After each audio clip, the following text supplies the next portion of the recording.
Alrighty, yo, what is going on, everybody? It's your boy, Mr. DDG94, back with another reaction video. And today we're going to react to basketball history, but it gets more barbaric. Oh yeah, back in the early stages, they used to play in barbed wire, bruh. Barbed wire. They used to play basketball in barbed wire, bro. These niggas literally used to kill themselves playing basketball. Ain't no fucking way. Hey, boy, ain't no fucking way, boy. Boy, ain't no way, boy. Boy, ain't no way, boy. Boy, ain't no way, boy. Boy, ain't no way, boy. Boy, ain't no way, boy. Boy, ain't no fucking way, boy.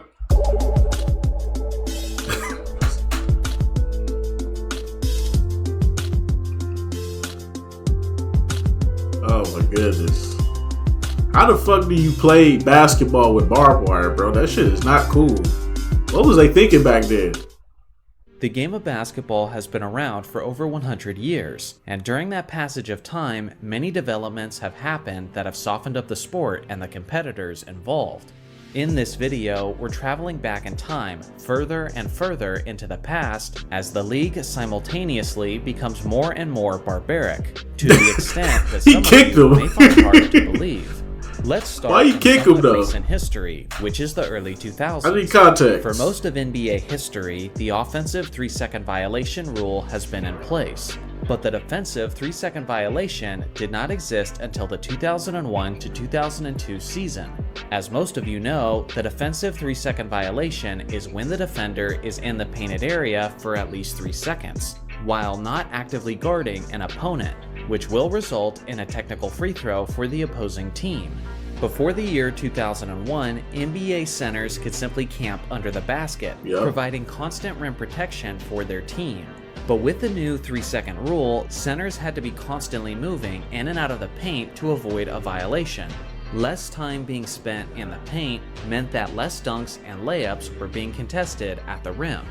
Pre-2001, there was almost always a big simply waiting in the painted area where he could make it difficult for penetrating players to score. Because of this, players in the 90s were frequently receiving contact when getting close to the basket. But with that being said, even that era could be considered soft when compared to the more barbaric decades before it. So let's go a little further back in time. The year is 1990, and the NBA is coming off of a decade of the bad boy Detroit Pistons mauling opposing teams on a nightly basis. For example, the Pistons famously had the quote Jordan rules, which were essentially specific tactics about how they would defend Michael Jordan. One of those tactics was that whenever he got in the air, they would put him on his butt. These methods were extremely dangerous and could certainly result in injuries for some of the premier players in the league. Strategically, from a defensive standpoint, it made sense why there were so many hard fouls in the 1980s. Because if a hard foul is the same penalty as a soft foul, then you might as well make the most of it as the defender and make them think twice about attacking the basket next time. That's when the league decided to change things in 1990 and made a flagrant foul a 2-shot penalty and possession of the basketball and a potential disqualification. This drastic change to the league's officiating made the game significantly less punishing basically overnight. But even the bad boy Pistons look soft when they're compared to the more grueling eras before them. Let's go further back in time. The year is 1980, and the NBA is coming off of a decade where fights and substance abuse were rampant throughout the league. The physicality was also quite intense throughout the 1970s, which caused the league office to evaluate their product and adjust the rules in an attempt to clean up their image. So in the year 1980, they decided to create the original flagrant foul rule. This was not the same as the stricter rule in 1990, but this rule simply defined it as a move that, quote, puts the safety or health of the opposing player at risk.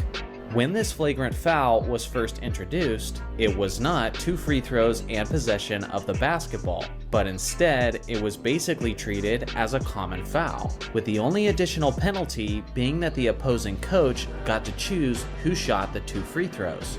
Prior to this rule being established, there was basically no additional penalties for unnecessary roughness while fouling a player, which obviously meant much of the 70s and 60s were like the Wild West, as there wasn't much that you were not allowed to do.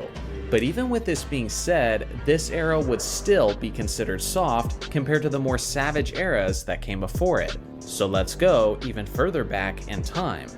The year is 1936, which was more than a decade before the NBA was created. But with that being said, developing basketball leagues were still very prominent in the United States. One of the major developments was the offensive 3-second rule in 1936, which stated that a player couldn't be standing in the offensive key for at least 3 seconds.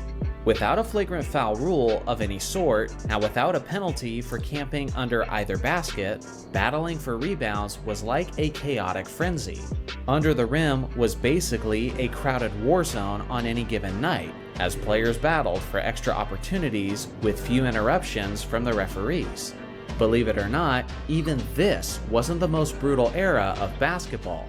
To see that, we have to go even further back in time, towards the earliest days of the sport. The year is 1891, and Dr. James Naismith, a 31-year-old Canadian man, had just recently invented the game of basketball in Springfield, Massachusetts. When Naismith introduced the game to the world, some of the most popular sports in the area were rugby and American football. So obviously, operating from their familiar experience, people played the game of basketball as if it was rugby and American football. If you consider yourself a lover of tough physical defense to the point that it makes games extremely low scoring, well then this was the era for you. The very first basketball game ever held was in a YMCA training center between 18 male students, most of whom were in their early 20s. The hoop was made out of a peach basket that was nailed to some railing around 10 feet high into the air. Naismith was officiating the game, and he divided the teams into 9 players each. The game lasted for a total of 30 minutes, and it had an epic final score of 1-0. Months passed, but the early days of the game continued to have a raucous atmosphere, as players were grappling, pulling, pushing, tackling, and slamming into one another.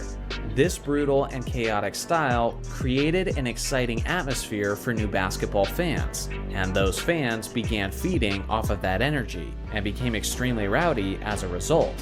In those early days of organized basketball, spectators and fans would often storm the courts and interfere with play due to the sheer excitement. So as a way to keep the fans from interfering with the leagues, they constructed steel wire cages to go around the basketball This is the barbed wire shit I was talking about. That's right.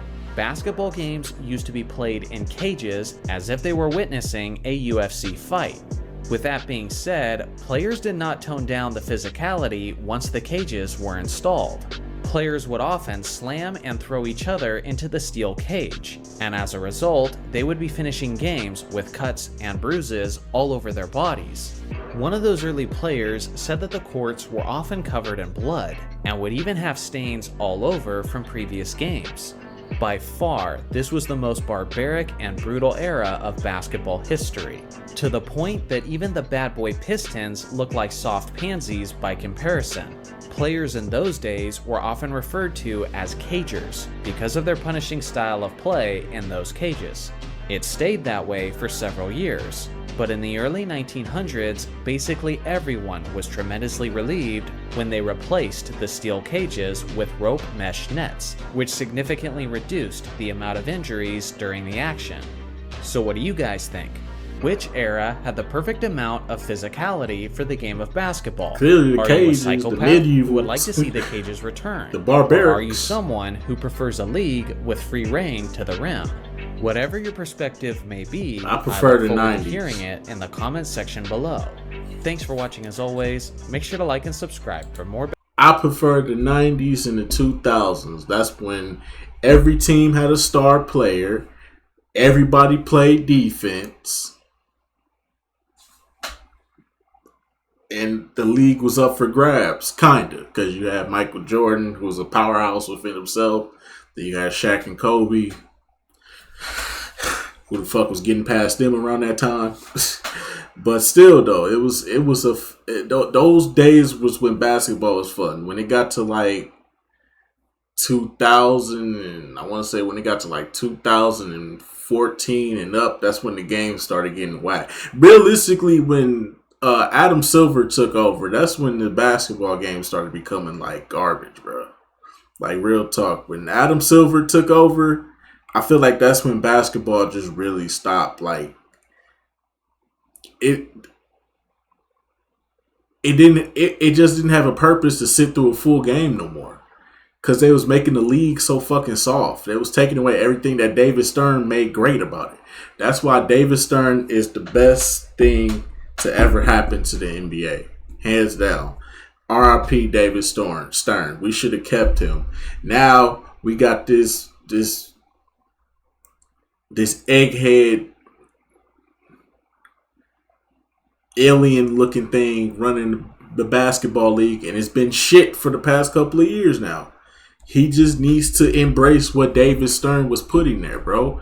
Embrace David Stern, bro. That's all you got to do is embrace David Stern, and we can get this shit right, bro. Because when David Stern was running the league, this shit was pure entertainment.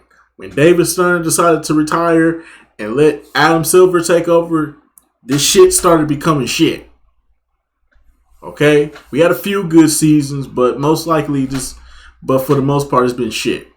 Anyway, so just gonna about do it for this one. Tell me what y'all think down in the comment section below. I'll get back to you. Till then, peace out.